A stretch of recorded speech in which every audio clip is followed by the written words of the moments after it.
amongst us Mr. Sonam Wangchuk and Gitanjali ji. I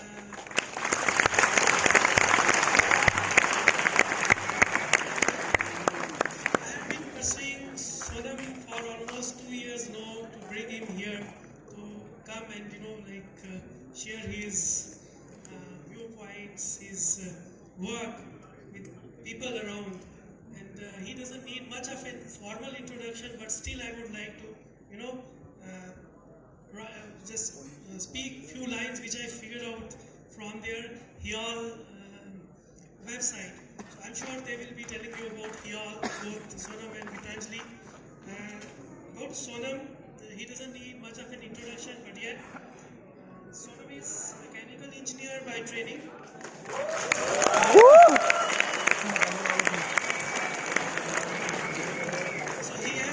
Primarily in the field of education reforms for last 30 years. His work directly is responsible for bringing the lot of innovative things in the state, in Leh specifically. His vision for a Himalayan community to lead sustainable lives has resulted in innovations like the ice stupa.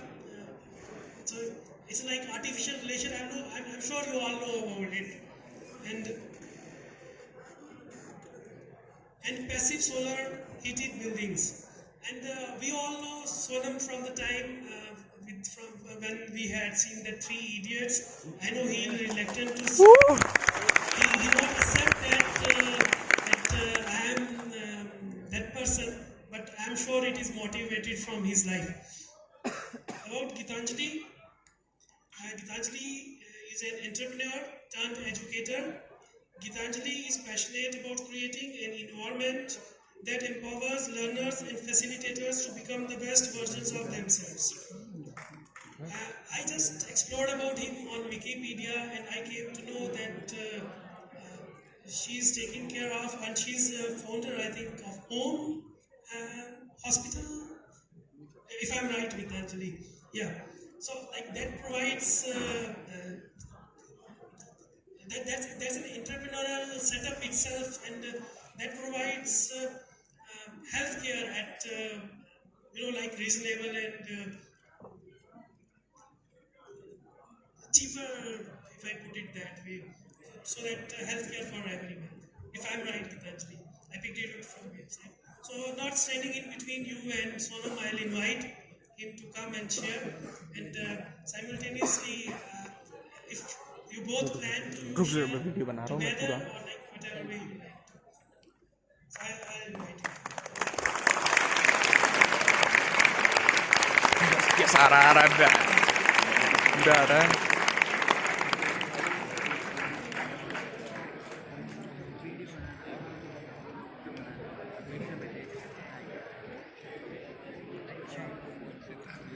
Thank you. Namaste, Jule.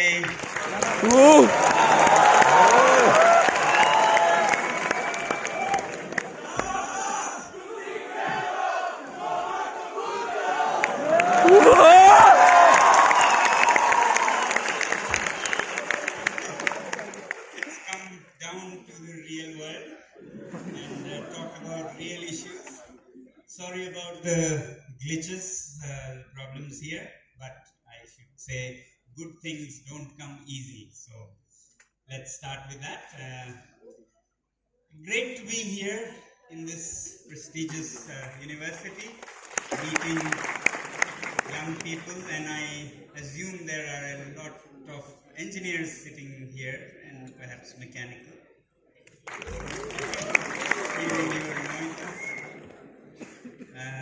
I think this visit is one of my most planned visits, and which never happened in the last 2 years, and finally it happened, and I'm really happy to be here on the ground in Vaishno Devi University. I'll just share few thoughts, few experiences from my journey of exploring nature, exploring young people's potentials, their curiosity, their ability to solve problems, which I think the world needs to explore more and bank more on, and groom young people as problem solvers rather than creators. So I'll share a few of these experiences, and then hopefully just to give you an idea of where I come from, because we are across from each other on the mighty Himalayas, and yet it's very, very different across the Himalayas, trans-Himalayas, where I come from, to where you are, the foothills of the Himalayas. Yeah. So to get a more realistic picture, which should speak more than my 1,000 words, as they say, we'll have this short video a little later. So as I said, I'm more involved in solving problems, social, cultural, educational, and in recent years, problems of environment, which we are facing more and more, thanks to all the crisis of climate change, melting glaciers, global warming, and so on. My interest in solving problems and using education, engaging young people in finding solutions, started almost by accident. Since you are all students and many of you are in engineering, maybe it's of some interest to share how I stumbled into education and solving problems of different kinds from a path in engineering. So I was doing my engineering, which was mainly, the interest was sparked by a chapter in 11th grade in physics, which was about optics, mirrors and lenses and concave and convex, and it fascinated me. I started, as I have a problem with, I start going into deep imagination about what these things could do. So when this chapter on optics came, I started thinking of how these things, using light, especially of the sun, using these lenses, mirrors, could redirect sunlight, and we could, for example, in a cold place like Ladakh, redirect sun to grow vegetables in winters in underground gardens, because outdoors, overground, it is minus 30, minus 20. So how could we redirect sun and so on? That fascinated me, and almost was obsessed with it, and started asking around, how do you find more about this, and where do you study more about? Because until then I was not really clear what I wanted to do. My friends were much more clear. They wanted to become doctors, engineers, administrators, and so on, and I didn't see any reason in choosing any of those, because I couldn't relate to any of those. Now I had a real interest and a challenge to find out more about these things that interest me. And an uncle of mine, who was an engineer himself, told me that this you would find more of in mechanical engineering. So for those of you who are from that discipline here, and my decision was made that day. I'm going to do engineering and mechanical engineering, and for a reason.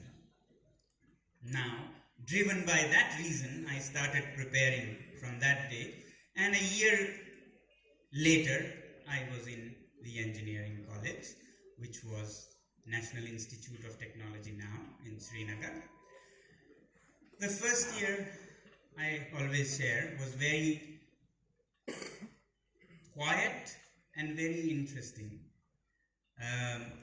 Mainly because all disciplines study together, and I really like interdisciplinary exploring. So you don't have these streams, then electrical, you only do this, civil, you only do this, mechanical, only this.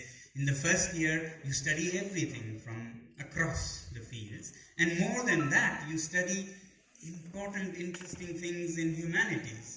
I'm sure you also do, but I still have fond memories of how engineers were studying ethics, sociology, and so on. And I really thank that system where engineers need to and get to learn ethics. Otherwise, you can imagine what monsters we'll create. Yeah?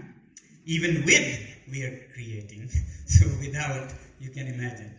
So that was a very good year, except that by the end of the year, we had to decide our disciplines and branch out into different fields. And you can guess what my choice was. Yeah? It was mechanical engineering. But at that time, a discussion erupted with my father, who happened to ask, what discipline have you chosen? And I said, mechanical, of course. And he said, why? Why did you choose that? And I said, I love these lenses, mirrors, and light. And he said, don't be childish. This is not how you choose your stream. You should choose civil engineering. And I said, why? In a place like Ladakh, you don't have scope for these things, but civil, there's construction, there's all kinds of happening. So he had a point, but I was not there to get a job as an engineer. I was there following my passion. So I said, no, I decided.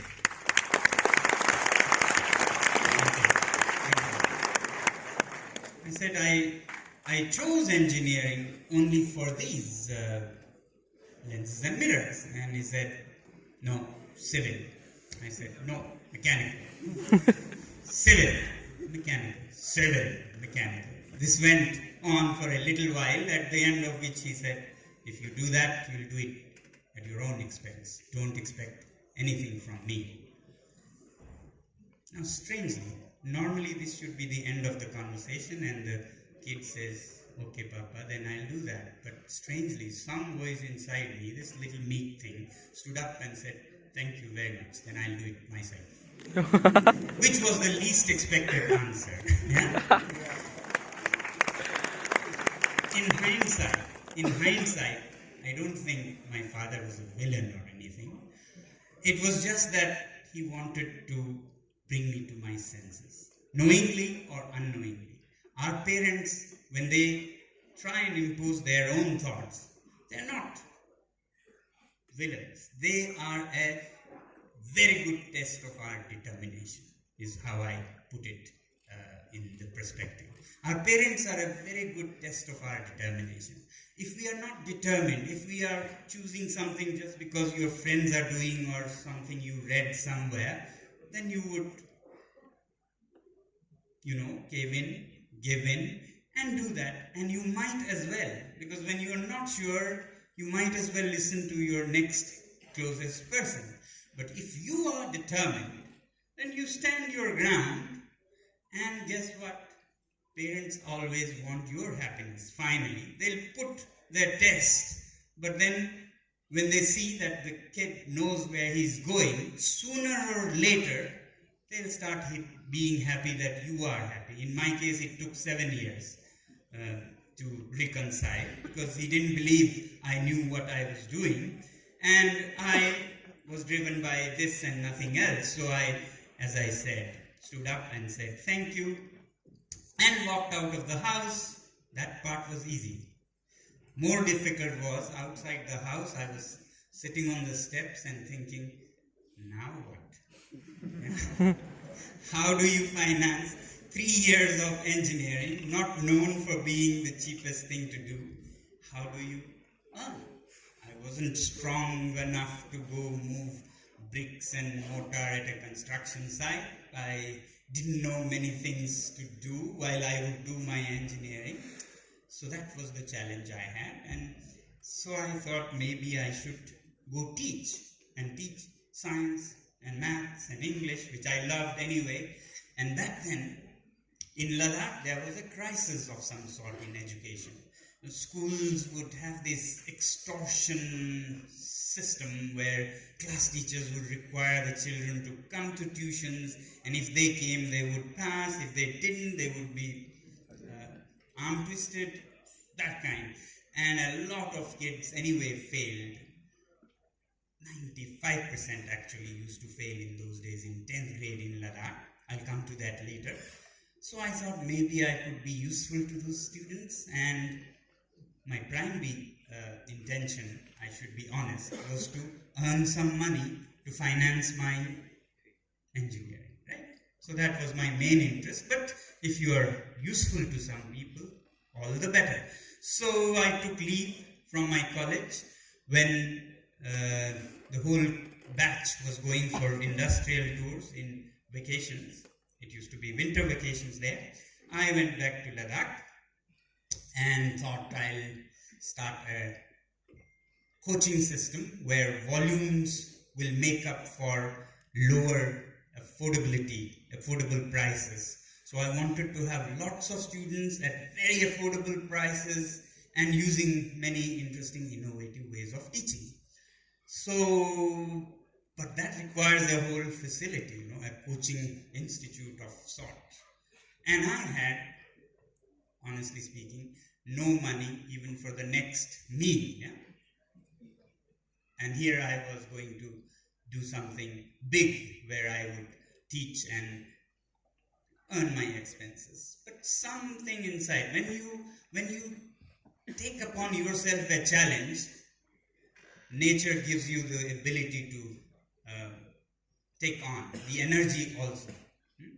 So, from this meek person, I had to, and when the going gets tough, get going.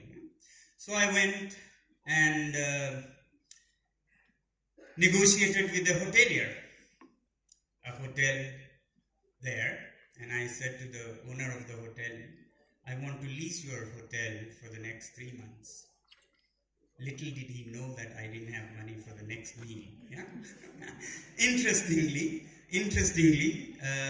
he said, yes, we can consider. It turns out now that it was off-season and they were not doing much business anyway. So they thought, this person seems to know what he's doing, so why not? I said, okay, taken. So I took the hotel on lease. Then I hired some stenographers and other people, hired a machine to print, put up posters all over the town with hardly any money.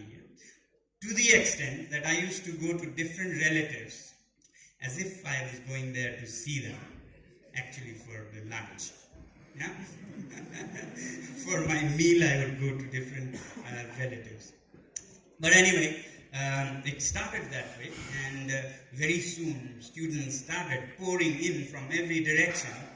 And to make up for the large numbers, I would use very new ways of teaching. So I would, in a class, I would teach them all and then identify the strongest ones in that subject and the weakest ones.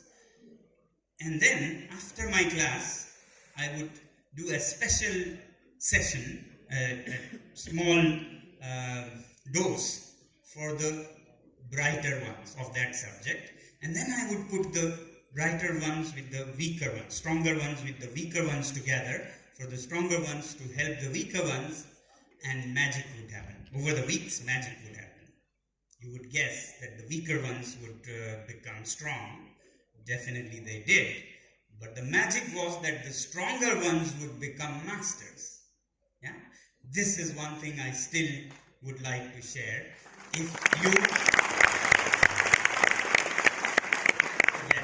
This is something I would give like a gift today, that if you are good at something and if you understand, be sure to help somebody else, teach somebody else, because you really learn something when you teach somebody else. You would think I've understood everything, but there would be so many gaps in your brain which you wouldn't realize until you have to digest it and feed somebody else. That's when all the gaps would come out, and doing those, solving those will make you a master. So if you want to be great, then you help others, teach others. And that if many institutes did, it would be such an interesting thing, because the taker gains, but the giver gains even more. That's the beauty of Vidya, right? You share and it grows. This is one thing that grows when you give. So that was one of our biggest findings. So it did boomingly well, this coaching institute. And then by the end of 2 months already, I had not only earned enough for that year's engineering education, which was my target. I had earned enough for all the 3 years, just in 2 months, yeah? Which by the way was like a 19-year-old, which I was, earning like 4 lakh rupees today in just 2 months. Not very bad. You can finance all the bills for the next 3 years. And I remember, if I may share this anecdote with you, before this incident where I had to be on my own, before this incident, when my father was supporting me in the first year, my father was very well off, very well placed and powerful. And yet, I used to take just the exact amount of money that I would need in my college. So I would always be with hardly a rupee in my pocket, because I couldn't take more than what needed to be paid by him. So my friends, classmates would always ask me, in the first year when my powerful, rich father was supporting me, they would ask me, so you don't have money? Okay, I'll pay. What does your father do, by the way? They would say. And I would just evade the question and it would go. Or I would pay, but very little. That was the first year. Second year, because I was cornered into coming out of my shell, and I did respond to that and did very well. So I had so much money for a 19-year-old second-year student, by the way, that I had enough to buy a typewriter in the room, a music system, 1 bicycle for friends who would ask, and 1 bicycle for myself. Because you know how bicycles, if friends take away, they give you back broken. So I would have another one for them. I would have a standing boat in the Dal Lake to go into the Shikara anytime. And then, look at the difference. My friends, colleagues, would ask me in a different tone, the same question. What question? What does your father do? What does your father do? And here I was with no support from any father, just having done it myself. And they would say, so what does your father do with all the things you have? Whereas the last year, when I did have my father behind, they would ask me, what does your father do? So that was how it was. But more important experience that I would share was, this was a great accident. This relieved me so much in life. To earn 4 lakhs in 2 months for a 19-year-old, it liberated me of the craze for money. It told me that money is not the most important thing. You can always make money in 2 months, for 3 years, anytime you want to come back and do it. There are more important things in life to do. There are more interesting challenges to solve, and not just money. So in today's parlance, today's language, if you say, I got demonetized way before India did. Yeah? Totally demonetized. Therefore, it was great coming out of that craze for running after money, which many of us unfortunately get into. Now, the second part that I went through was a realization that life is not just about what I need. It's also about what needs me, or who needs me. Not just about, my ambitions and my targets and my this and that, but also how can you be of help to others? And before me were these students. The images of these students would keep moving in my eyes with that experience of teaching in the winter. I can tell you a little bit about that. When I started teaching these students to earn my expenses, it totally changed my life in another way. These were such bright students who would grasp the concepts of physics and math so quickly, if taught in the way they understood. That was the thing. If they don't understand the way you teach, then teach the way they understand. So if you teach the way they understand, then they could grasp all the physics, all the maths, everything.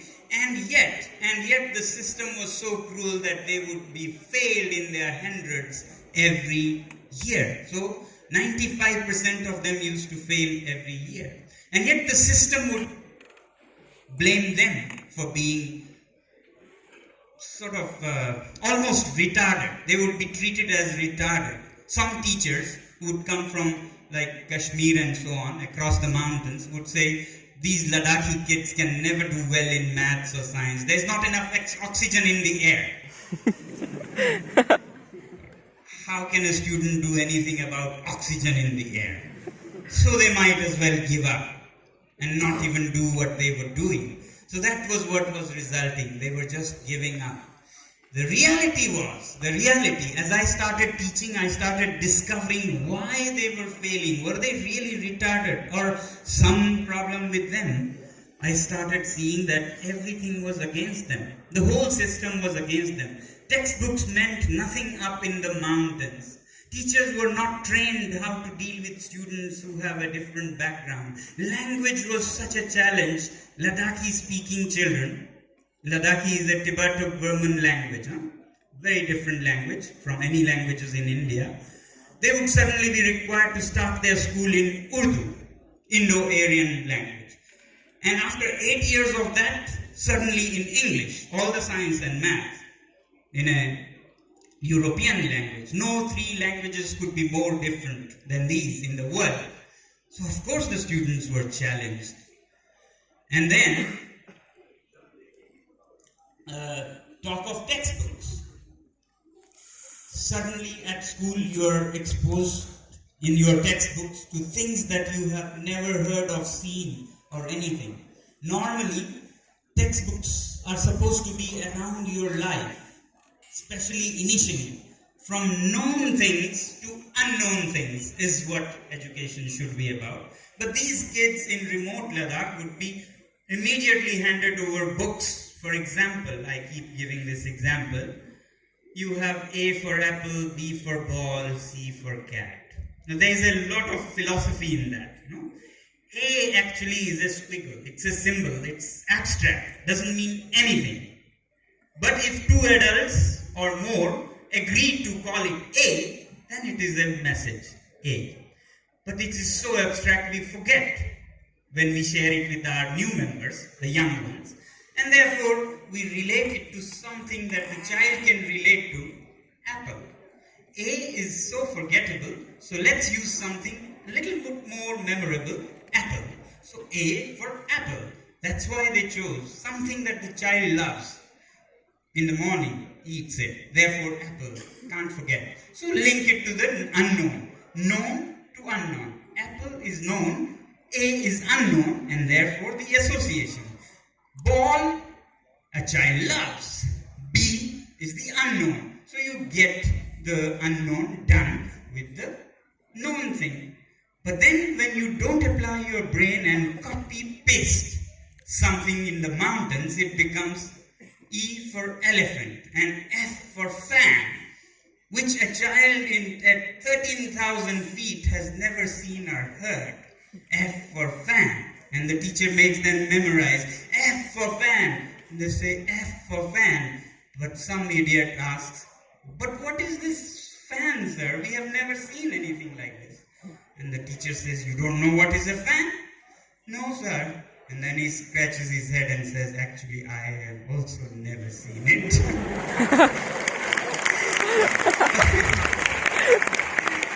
These are nomadic children with minus 30 outside, okay? Minus 30 outside, and the teacher explains, but I've heard these things keep you cool. And the student goes, what? As if we are not already cold enough with minus 30. We need a fan now. That's the textbook they are made to memorize. And then the audacity is that you blame the child for failing. After all such atrocities, you declare the kid a failure and not the system. So that was what was going on in Ladakh in those days. So therefore I thought life is not just about what I need. I need my lenses and mirrors, but that can happen later. More louder cry is these kids whose wings are clipped, who are chained, who are bright teachers, engineers, doctors, farmers, waiting to fly, but this system is gripping them. And therefore I thought I should perhaps work on this first, and then we can come back to the lenses and mirrors. So as soon as I finished my engineering, went back to Ladakh, met other young like-minded people, and we started working on bringing reforms in the education system.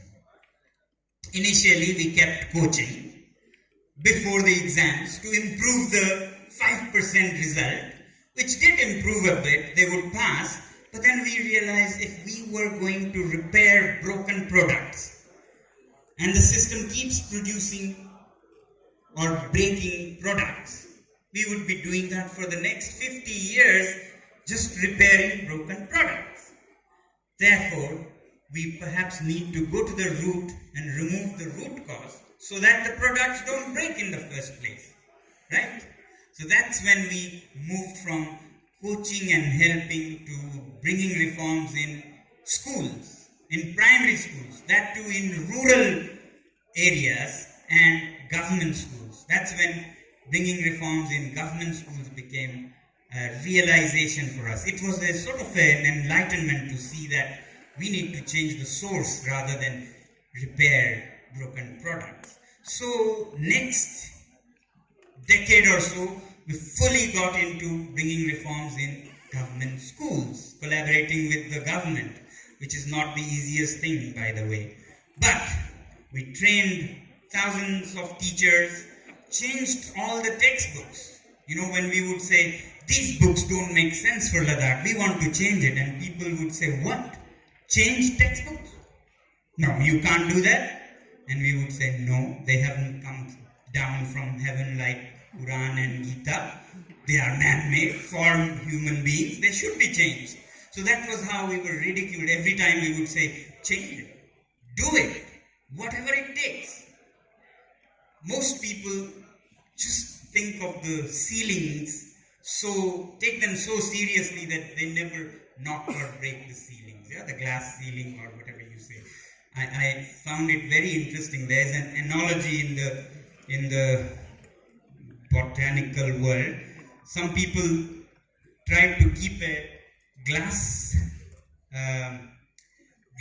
tumbler like that one upside down with some mosquitoes, some insects inside with all the food and drink they needed, and they stayed in that tumbler, with that tumbler being the limit, glass tumbler, fully transparent. And then after some time, when they removed the tumbler, the insect would still keep flying within that limit with no limit around them. So we never check our limits and take it that we can't do it, nobody can do, nobody has done. So how can we change the textbooks? We can't. How can we change the language medium? We question. How can Ladakhi children who speak Ladakhi at home be made to learn in Urdu? Ladakhi is a language that you write from left to right, and suddenly a kid is sent to a school, he is to learn in a language that starts from right to left, and then dipped into English, which again starts from left to right. How can they do this? Why don't we change the medium of instruction? No, you can't do that. That's government system. The government system is for the people, and people should be able to change. And nobody believes that. But cutting it short, we were able to change the medium of instruction. We were able to change all the textbooks at primary level to make it more relevant to local realities for the children, where they could see themselves in the textbooks and things that they are used to seeing in the textbooks, and then grow from known to unknown. Okay. And then teachers, everybody would blame the teachers. Oh, there's so much failure because these teachers are good for nothing, nalayak, and so on. We said, well, why blame? Train them. Train the teachers. But they are teachers. Yes, they need training, they need upgrading. So we did massive trainings. Anyway, at the end of these interventions, the results went up from 5% to 55% and then slowly to 75%. Thus proving a very important scientific fact. Can you guess what? That it was not because of oxygen in the air that the kids were failing. Yeah? I'm joking to call it a scientific fact, but that's how people again put the ceiling around them. These kids will never do well. There's not enough oxygen in the air. Actually, I understood who was suffering from shortage of oxygen. Definitely not the kids. So when these kids started doing quite well and the results went up, that's when we started focusing on those who still failed. Okay? When it is 75% good, but it's not really good. 25% are still failing, and why should you accept anything where you spend a quarter of your lives in the name of education and then come out with a stamp of failure? Even 1% is a big deal, especially when it touches ourselves or our kids. Otherwise, officers can say a good figure. Yeah, but it is not a good figure when it touches you. So think of the one who is failing. For them, it is not a good figure. So we started focusing on those who still fail. And there, we started an interesting, different school. Because we thought, in a school system where energetic, bubbling, curious kids are put in a classroom, caged in a classroom rather, and made to listen to lectures and scribble notes and look at the board, and if they don't learn or perform, they are not unusual. They are not unusual. Because we human beings are not designed to sit in a classroom, learn, listen to lectures and write and learn. We have never learned this way in the millions of years of our evolution. We are not wired to learn this way. Can you imagine? Evolution takes millions of years, and this system of learning is only 300 years old. Compare it with roughly 6 million years of our evolution. This is like a second ago, and we think we will change just like that, despite our design. So we are more designed to do things in action and learn. As hunter-gatherers, our young kids, our teenagers were never listening to lectures about how to hunt. They were out there with the grown-ups and helping them and learning and imitating and succeeding and failing and succeeding and learning over millions of years. In the last, say, 10,000 years or so, when we became settled farmers, again, they were not sitting in classroom listening to lectures. They were out in the fields with the grown-ups and learning by seeing and then doing and making mistakes and repeating and doing it right. So we are evolved to do and not to sit. And nature is very interesting. It gifts you what it takes. So nature gifts our young adults with lots of energy so that they could do all these things and learn. When it takes learning this way, nature gives the energy. For little children, where it takes fun, it gives playfulness. So you would see children are always playful. And that playfulness is not our doing. Although there are many schools who say playway method of learning, playway method, as if they have invented it. For God's sake, even cats and kittens use the playway method to learn to catch mice. Have you seen little kittens learning to do their job? Does the mother cat seat them in a corner and say, memorize your lesson. When you see a mouse, identify the target, take position, pounce. And the little kittens memorize, when you see a mouse, take position, pounce. When you see a mouse, take position, pounce. If they did this, they would catch no mice. I can guarantee you. But instead, the mother cat uses what we could call a teaching aid, her tail, makes it look like a little mouse, and the kittens play, jump, learn, and soon they are catching mice. On the other hand, intelligent human beings invented these against nature ways of making them write A, B, C, D, sit in a corner and memorize T for table and all such things, whereas kids are designed, evolved to have a lot of playfulness at early childhood and a lot of energy at young adulthood. And when unfortunately we don't flow with nature and make them sit in a classroom silent and memorize, silent, pin drop silent. They are not designed for that. They are bustling with energy. Their energy will come out. And it comes out as teenager problems, teenager rebellion. It's nothing, my hypothesis is, except a release of that energy unused by our poor system of education. So therefore we said, why not make a school where all these energies are used and kids get to learn while flowing with nature. So therefore we designed, I'll make it short now, a school which is designed by the students, built by the students, and run by the students, and students who fail in the normal system. So we focused on those who failed, still took a batch of them, went to a desert and started imagining together with them and designing a school where everything would be hands-on, experiential, and then slowly build that school with the students brick by brick, and then finally have the kids run the school rather than teachers and staff. The kids run this school, and they run this school like a little country because they have to go into the real world. So why not run first your own school and then be ready to run the world?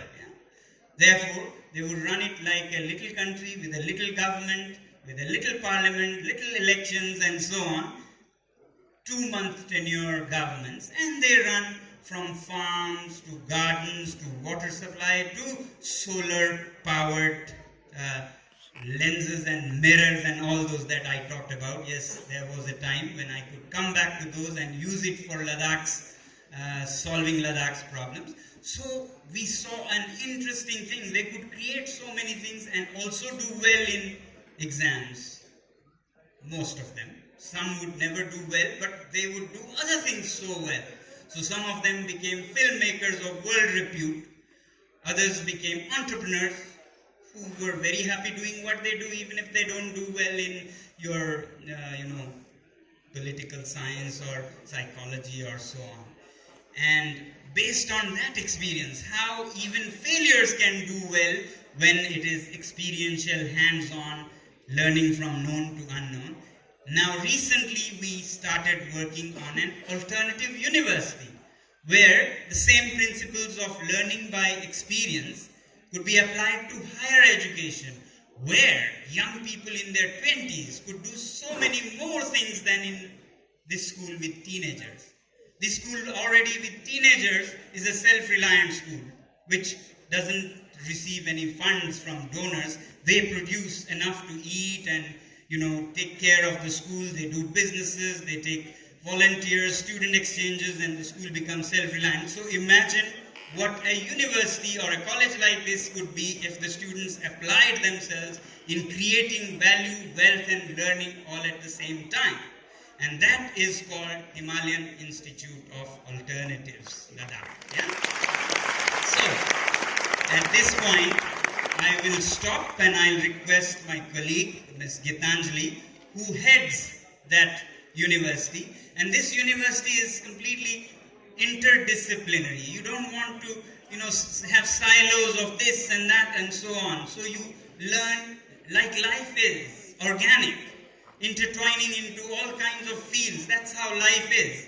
And no one could represent this better than Gitanjali, who has been a business entrepreneur, but at the same time a physicist, at the same time a martial artist to the extent of black belt and world champion, and a ballet dancer and a Odissi singer and so on.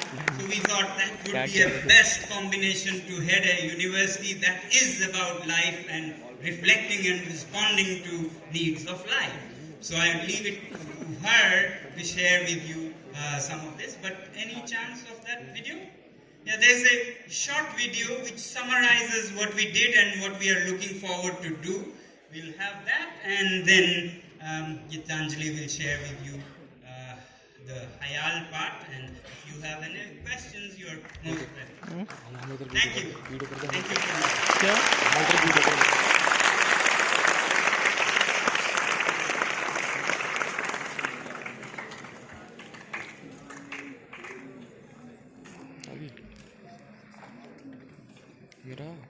आया है. So this is just so you get an idea of what kind of place I'm talking about. Okay?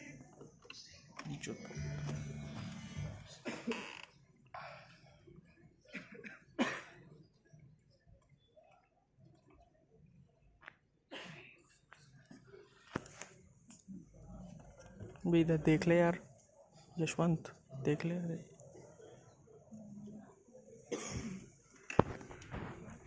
आ गया.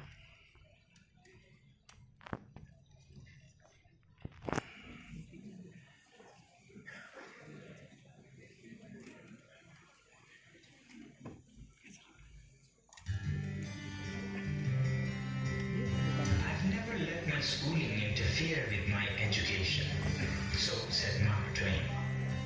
How about you? Do you miss your school or college days? You perhaps do, but perhaps not for the classrooms and teaching. You actually perhaps wished every day that the school would be closed the next day so you could stay home. But here's a school in Ladakh where the most dreaded punishment is to be sent home for 2 weeks, where students learn by doing things, where they engage in various innovations to solve real-life problems like climate change, where they run the school themselves like a little country with an elected government and learn management and governance that way, where they learn communication by running the campus newspaper and radio, science by designing and building their own school, solar-heated mud buildings that stay at +15 even in -15 winters. Kindness and compassion through introspection and meditation. A school where the criteria of admission is not your percentage, but that the conventional system has failed you. Hi, I'm Sonam Wangchuk from Ladakh, a remote mountain region in the Indian Himalayas. 25 years ago, when I was finishing my own engineering education, I saw that schools were a pain for everyone, but for mountain children, it was doubly painful and irrelevant. Children who spoke Ladakhi or Tibetan at home were made to sit all day memorizing in alien languages like Urdu or English. F for fan, S for ship, T for train. Till recently, every year, 95% of the students used to fail in the all-important 10th grade exams. Together with like-minded friends, we launched SECMOL, the Students' Educational and Cultural Movement of Ladakh, and said enough is enough. Working with the government, we rewrote many textbooks, retrained trained the teachers and organized the villagers. And the results started changing too. For those who still failed, we started the alternative school that you just saw. And the results? Ramon Magsaysay went on to become a top journalist and later became the education minister of Ladakh Hill Council at 27. He had failed his temporary 5 times. Stunzen became a filmmaker and has been winning awards across countries. He had failed 4 times. Miss Tinless is today a celebrated social entrepreneur. She had failed 3 times. But now we see that the state of higher education is no better. Not only for Ladakhis, who of course are doubly disadvantaged again, but for you in the big cities too. It's time we change this. We in Ladakh are dreaming again. This time our dream is to create an alternative university that will use all our learnings from the past 25 years. Once again, a hands-on towards university, where the School of Business runs real-life companies on campus. The School of Tourism runs high-end hotels and simple homestays. The School of Education runs innovative schools. The revenues from these sustain the university, while the students get free higher education and of course hands-on experience. But this is more than a dream now. His Holiness Chetan Rinpoche, one of the top spiritual leaders in Tibetan Buddhism after His Holiness the Dalai Lama, is supporting this cause as the chief patron. The Hill Council government of Ladakh has earmarked roughly 200 acres of land, and the ice stupa artificial glaciers have already started greening this desert. A fully solar-heated, mud-built university township is being planned by some of India's top architects. Together, let's start the next learning revolution, where education is not limited to just the 3 R's, all too much to do with the head alone, where skills of the hands and kindness of the heart are given equal importance. Sure, it would take significant financial resources to materialize this ambitious dream. Recently, I was awarded the prestigious Rolex Award for Enterprise for the arts.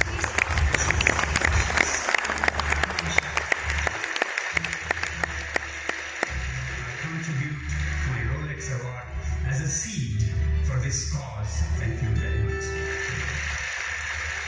I have decided to contribute the roughly 1 crore rupees as a seed fund to finally raise 150 crore rupees for the first phase of the project. And I very much hope that you all will join me and match this contribution according to your capacities. Together, we can change the face of higher education forever. Not just for Ladakh, but for the whole world. So join us.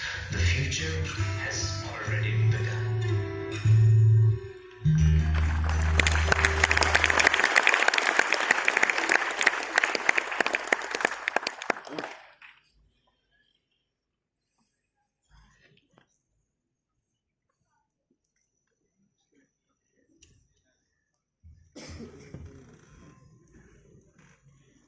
Good afternoon, everybody.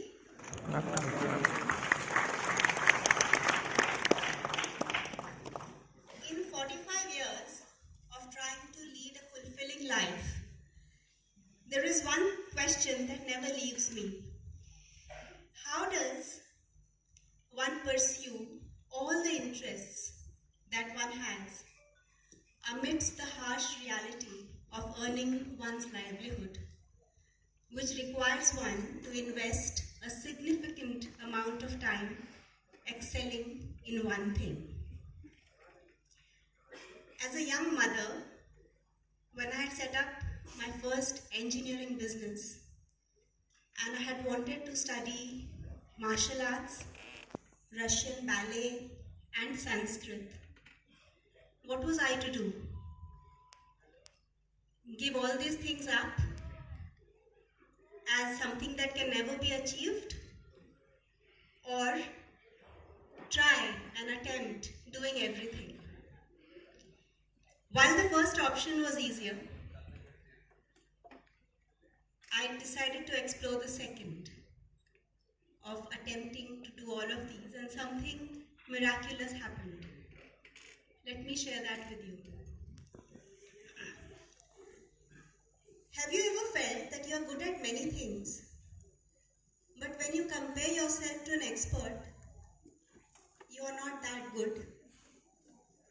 So all through my childhood, I had this feeling that I was good in performing arts, in debating, in academics, but I was not a trailblazer in anything. That led to a kind of identity crisis of sorts. Was I good at anything at all, I wondered, or was I just jack of all trades? A small experience changed it for me. I went to an opera house to watch ballet. You must have seen a conductor. What does he do? I used to think that he just moves his hands around. But when I went there, I saw that it was a ballet performance, and he was not only managing 50 dancers on stage, but also 30 orchestra members. And when I observed a little deeper, I found that he was not individually as good as the violinist, nor as good as the pianist, but he had the ability to create a symphony out of 80 people. That is when it struck me that one does not need to be an expert. One can have the ability to take many experts along and create a symphony out of one's life.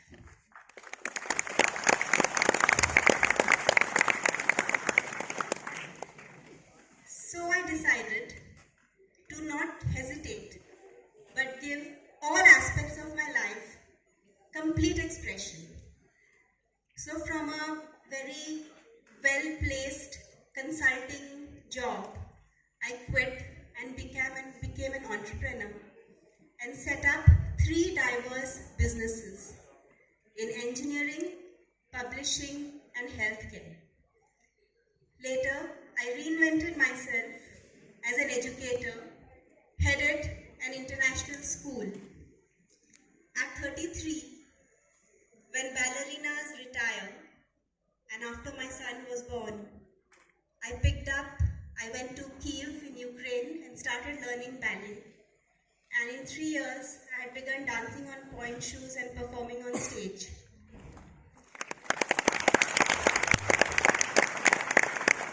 At 35, because my son was a big bundle of energy and I didn't want him to waste it on tablets and TV, I enrolled him into a karate class and joined in with him. And we both earned our black belts and became world champions in 2019. World champion है यार. Initially, when I went on this spree of learning one thing after the other, I was enjoying it. It was great fun. It was only later that I began to observe deeper learning processes involved. Ballet and karate aren't they opposite? One requires your hand to move very gracefully, and the other requires it to break tile on fire. That was my first insight.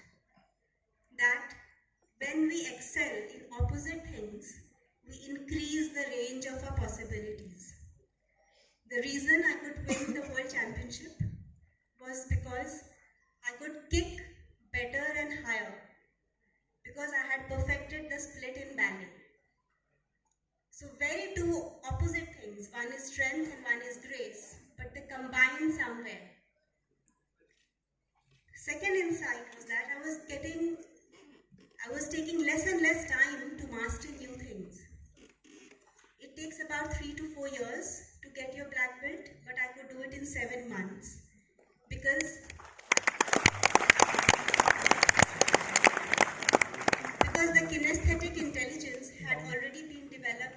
answer. The third insight was that I could come up with out-of-the-box solutions because I could make unrelated connections between different things, and I saw this reflected in Stephen Chew's statement, who was a Nobel laureate. He said that every 4 to 5 years he changes his areas of research because it helps him make connections and come up with very creative solutions. So what does constant lifelong learning do? Was a question I dwelled on, and I found that we as human beings are not just a job or a particular degree. We are a composite personality having a physical being, an emotional being, a mental being, and if at all a spiritual being as well. So when we keep learning new and new things, the physical keeps evolving into endurance, capabilities, balance, flexibility, and so on. Emotional being, which is the most important to deal with life. Qualities like gratitude, humility. Every time you are in a new, as a 45-year-old, now that I'm learning this language of Ladakhi, I'm a student once again. So this humility, that there is so much to be learned, gratitude, these are all qualities of the heart which develop.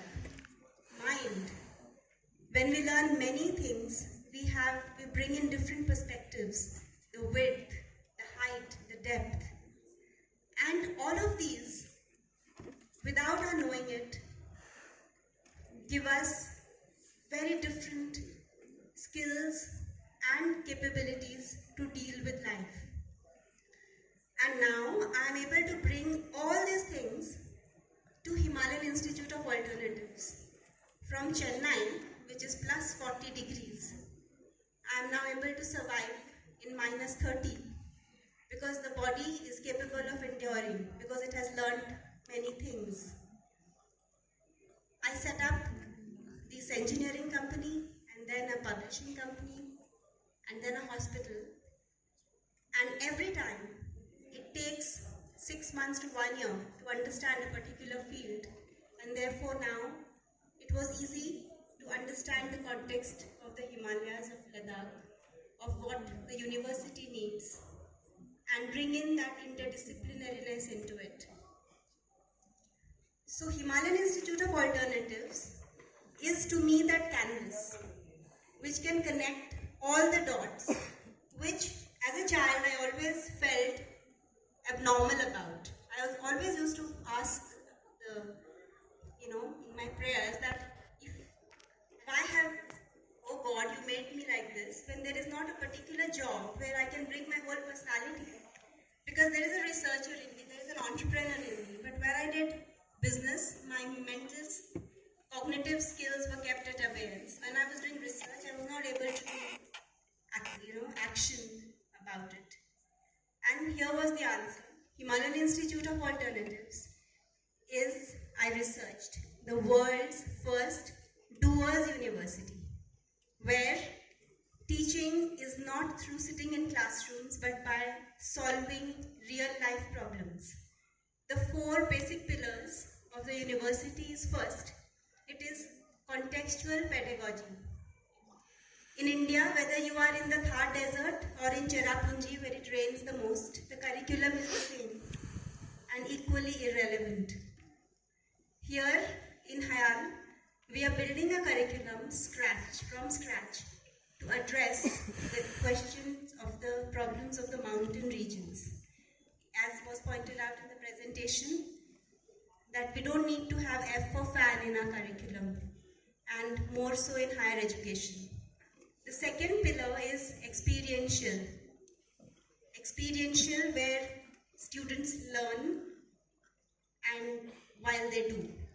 To give an example, tourism is taught by developing farm stays around the university in the village, which the students run and thereby learn a part of hospitality.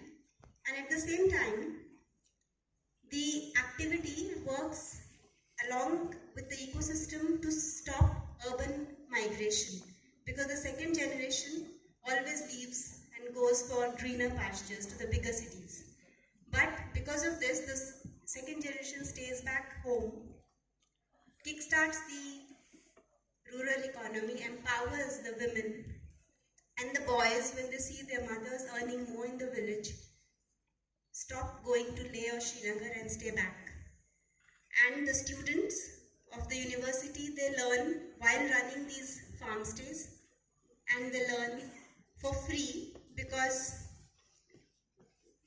the sweat and creativity they put in results in the surplus which goes towards earning the university. The third thing is, unfortunately, our post-colonial mindset, because of the Mughals earlier and then the British, we have lost pride and a lot of indigenous wisdom that we had in solving real life problems. There is no word you can check in Hindi or Sanskrit to talk about sustainability, because there was no other way to be. Life was sustainable. But now we are looking for sustainability because we have a broken nature and a broken balance with nature. So we are reclaiming indigenous wisdom, be it in construction techniques, be it in agricultural, and blending it with modern technology so that we don't lose what we already had in our heritage and blend it with the modern technology. And finally, all of this is interdisciplinary. All the subjects. For instance, in our fellowship, the first week was growing a forest on a desert. And through that activity, the students learned not only about the climatology, about the species, the flora, about geology, the soil, about hydrology, glaciology. So every discipline comes together and makes it interdisciplinary. So for all the students out here, I'm sure you are under a lot of stress for a career and to do, that you are either this or that, but always remember you are multi-potential. You have many aspects of your personalities. You can be an engineer and a poet at the same time, and who knows, at that cross-section, maybe a new discipline will be born. Because 50 years ago, there was no biotechnology, or these are disciplines that have been born. So please explore all the aspects of your personality and become pioneers, create new fields, because in any case, 60% of the jobs that exist today won't be there 20 years from now. So don't limit your potential and be the integral beings you're all born to be. Thank you.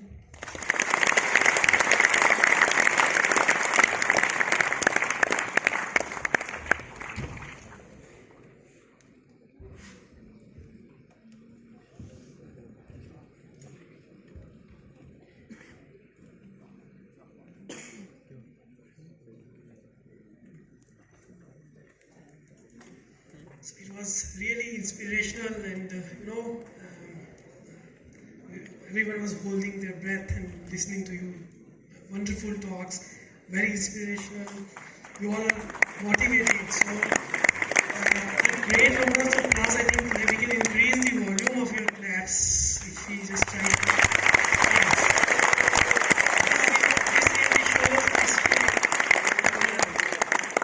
Formally, maybe I invite Vice Chancellor Sir and Sonam and Gitanjali to be on stage, and we'll facilitate you with a memento. We have already done it at Vice Chancellor office, but we would like to do it in front of everyone.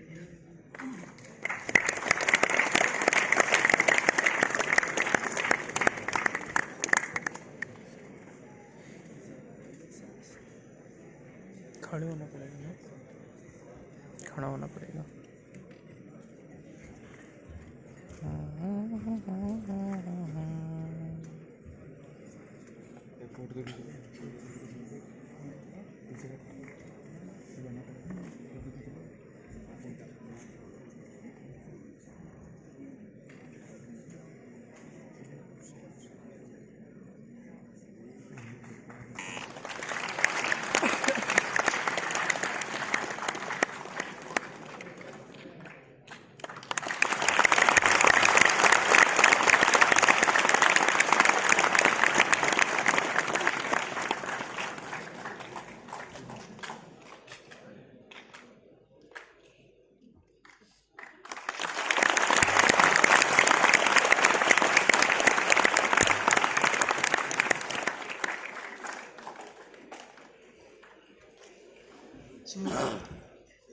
this we conclude this session. And if anyone has a question, anyone, sir, Sonam and Gitanjali, maybe they have some questions. Sorry, yeah.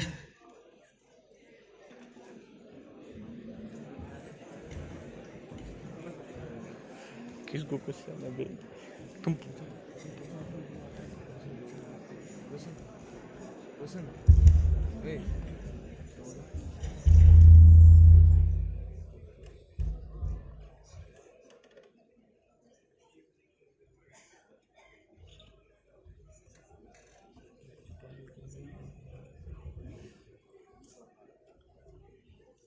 I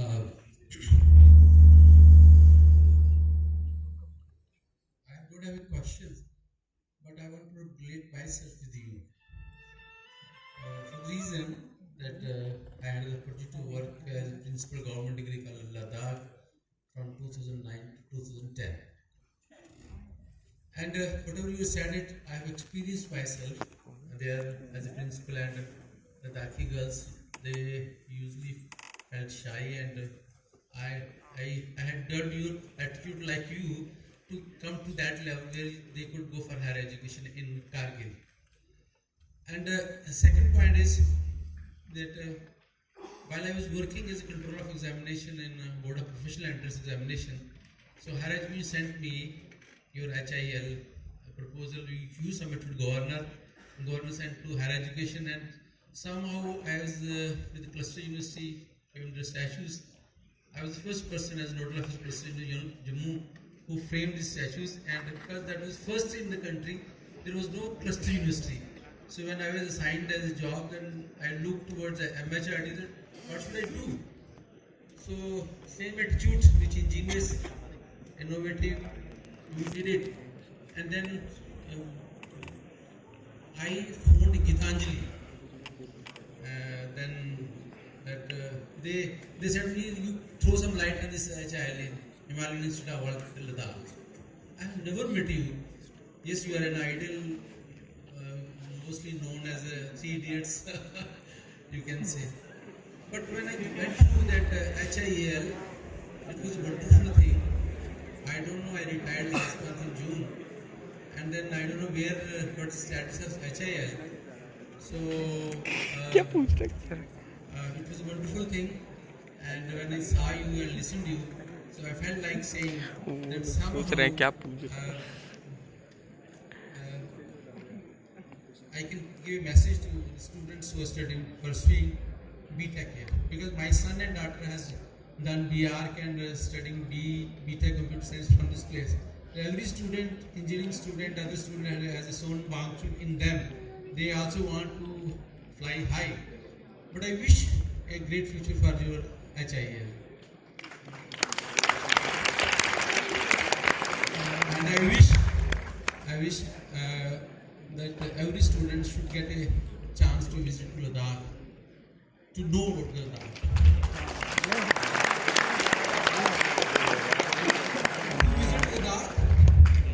To visit Ladakh not as a tourist, but feel Ladakh, which will definitely become a stepping stone for every engineering student for its innovative creation to flourish in their future life. Thank you very much.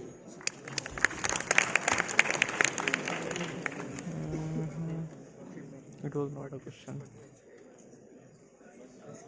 Yeah, any questions? Yes. Yes.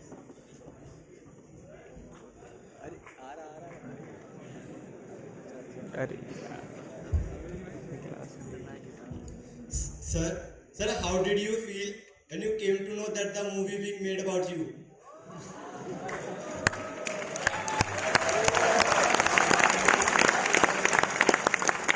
I'm uncomfortable and I still continue. क्यों बे क्यों uncomfortable यार why uncomfortable बस एक word में answer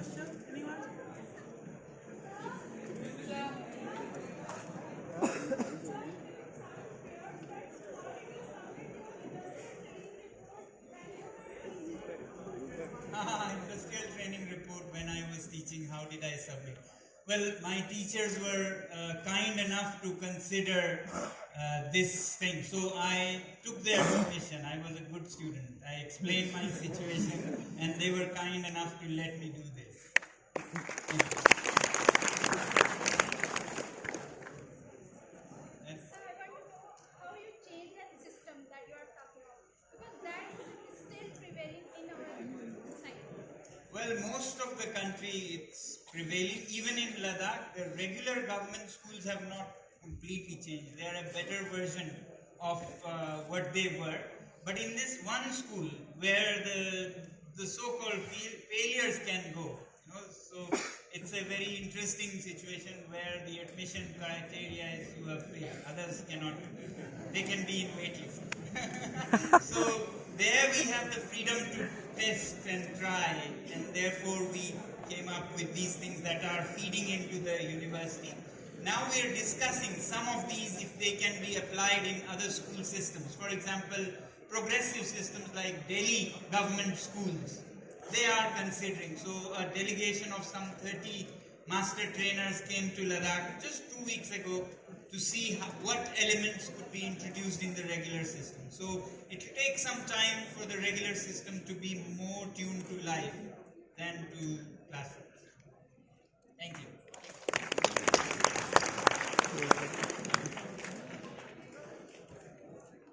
बंद करके recording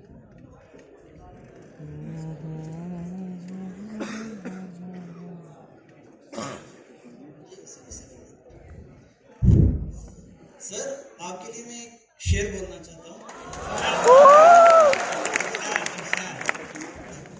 मुझे ऊंचाइयों पर देखकर हैरान हैं बहुत से लोग।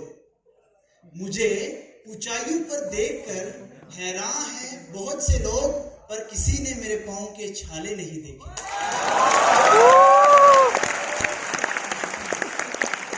शुक्रिया शुक्रिया। और आपके लिए मैं एक अर्ज करना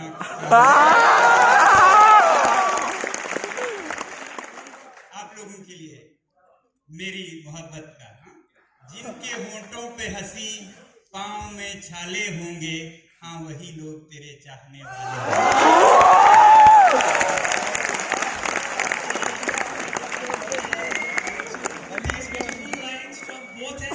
We conclude this session. Thank you, one and all.